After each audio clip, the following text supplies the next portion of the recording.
Hello, hello. Today we are bringing you up to date, up to speed of where we're at on the Campus Fund, as well as some of the projects that we have planned that are yet to be manifested, but yet we're still working on a number of things. When you're working on something this large, it takes a lot of planning. One of the things that I want to bring your attention to is to the number, $27,252.22, is what's come into the Campus Fund as of November 29th, 2018. And there'll be a lot more coming in the months ahead of us. And we're working toward getting to the place to where we can start breaking ground after we find the ground, and then begin to put together the first building would be the tabernacle itself. We may have some smaller structures as just far as doing broadcasting and that sort of thing, which brings me to that point right off the hand is that we're looking to begin the first of this year, coming in the next just 30 plus days, and begin to start putting together our studio that will be a place where we will have a live stream broadcast going to 3 to 4 different social media groups all at the same time. We'll also have other programming that's going on throughout the week. We'll be touching on different topics. You know, we're always interested in the body, soul, and spirit of each one of us. Has a body, has a soul, and has a spirit. The spiritual things we take care of probably more than any, but we don't want to forsake ourselves from taking care of the very important thing, which is the temple of God, which is the body. Your body is the temple of God, for that is where he resides. That's where he rules and reigns from, is inside you. Even though you may not sense it, you may not show it all the time, there is always that knowledge of all things dwelling within you. It is making that connection with him that is so important, and that's what this is all about, is we're building a place where people can call from around the world anytime, the day or night, to get a word from God. Maybe it's a need of healing. Maybe it's something dealing with their business, maybe their ministry, maybe their family, maybe it's someone who's sick and afflicted or on their deathbed. It doesn't matter what the problem is. God has a word for everything. He has a way of being able to touch us in places where we didn't even know we needed to be touched. Now, there comes a time in every one of our lives that we find that there is that need to begin to make some adjustments. And those adjustments are coming also into the church, as we see adjustments being done in our nation as well as in the world. We see adjustments becoming very prominent and preeminent in the churches itself, because the church is in need of some change. Not for the sake of making it conform more to the world, that would be nonsense, but rather separating ourselves even more from the world by speaking more of those things that are spiritual, but also taking care of the body. I'm back on that topic again because it is so important. We want to have some facilities that are set up just for the purpose of growing our own food, growing our own beef, whatever poultry we may have, and also to be able to have someone who can teach us about that. And that's one of these people who will be doing that is Dr. Tim Henderson, who is also one of our partners, who is very fluent into a lot of things dealing with health and also those things that we put in our body. He's not only going to talk to us about those things that can bring, a lot of times very simple things that can bring great healings to our body, but also help us in stepping aside from those things that are offered to us almost on a daily basis through media and through all the different fast food stores, that we can walk past that and be able to not have that hunger that seems to be there all the time for most of us. It will give us the ability to eat things that are good for us, things that are whole, those things that are naturally given by God to help us to be able to live and live a life more abundant. And part of that will be in his also ability to be able to show you how to make these dishes that will give you the ability to be able to eat right. I know it's difficult. You know, sometimes there are those things we know that we can eat that are better for us, but where do you find them? He also has a lot of knowledge about that as well. He says you can find it in your local grocery store if you know what you're looking for, and be able to put something together that will be very good for your body, but also very filling at the same time. It's not a diet. It's a lifestyle. And, you know, I've traveled in many countries over my lifetime, and and spent many weeks at a time with different families, eating it from their very table, eating what they eat. And, you know, there's a vast difference between the foods that they eat in other countries than what we eat here in the USA. And I will say that most of the time those people are eating a lot less because what they do eat is very filling. I mean, even in Norway, they have foods that are overseen by the government. They will not allow just anything to be sold in the grocery stores of their country. They only have one basic ice cream in the whole country, and that's all you're going to find. It's not because they're trying to make the people conform into any particular way that would make it financially beneficial to them. They're really interested in about the people's health. And they know, being that they have national medical assistance for people, they have nationalized health care, that they have to take care of the people in order to be able to maintain that.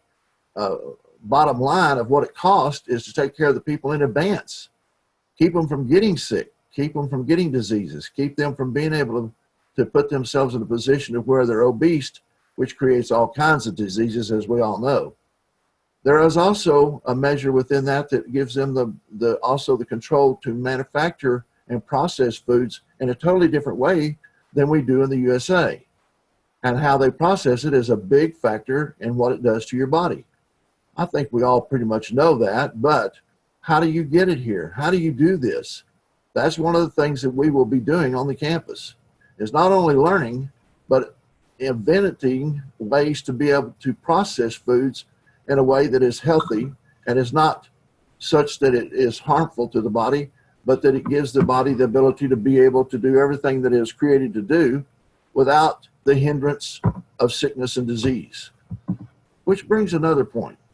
One of the things that I really have not talked about very much at all is one of the other things that are planned in this campus, which the campus will be over 50 acres. We're hoping more the better. We can always use it later. But one of the things that we want to have is a miracle trail. I want to talk a little bit about that because people don't seem to hear much about these type of things. But, you know, Jesus walked with his disciples and met people along the road back in the old days, back in his time of biblical days, that, you know, people were being healed right and left as he went down those roads, those dusty trails in his sandals, as he stopped and prayed for people, as he had words of knowledge and wisdom to heal people, as he gave people all kinds of instruction of how to take care of themselves or what they needed to do in order to be healed. The same thing can happen today, the Lord showed me. And he says that through this miracle trail and through the right people that we have leading people down this trail, many people will be healed, set free, and delivered along that path. In fact, there'll be times where everyone who's on that trail will be healed. Now, that trail I've seen in visions. In fact, when I first started doing apostolic decrees on a personal basis, which was a few years back, the first 5 of those that I did started taking me into a vision about the miracle trail. I didn't even know where I was at the time, but later God began to explain it to me and show me what I was seeing. But I saw this person in this first video that I did of their prophecy, or actually is the decree, but there is a little bit of prophecy mixed with every decree anyway, because it's talking about things that are going to change in their life. But as they were walking along, they were going down this trail, and there was a small brook of water, trees on both sides of it. And through the trees, you could see a couple of deer eating on the other side of the brook. Then as you came down the path a little ways, you came across this white wooden bridge that was arched over the brook. And it had side rails so you could walk along, hold on to it, because it arched over pretty, not steeply, but enough to where you knew you were on an incline, and then on the other side on a decline. But right in the center, attached to the railing, was like an iPad.